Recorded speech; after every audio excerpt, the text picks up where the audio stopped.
Depression মানে সবসময় কান্নাকাটি করা নয়, এর মানে মাঝে মাঝে হয় ভীষণ শূন্যতা, চেনা আনন্দগুলো থেকে আগ্রহ হারিয়ে ফেলা, কিংবা চট করে বিছানা থেকে উঠতে না পারা, অনেক ভিড়ের মাঝেও নিজেকে ভীষণ একা মনে করা।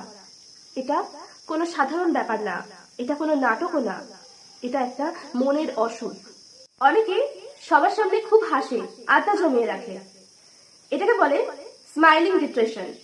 এরা নিজেদের দুর্বলতা বাইরের কারোর কাছে প্রকাশ করতে চায় না, এরা নিজেরাই একা একা লড়ে চলে। হয়তো আপনারও কোনো বন্ধু আছে যে এরকম ভাবেই একা একা লড়ে চলেছে নিজের মধ্যে।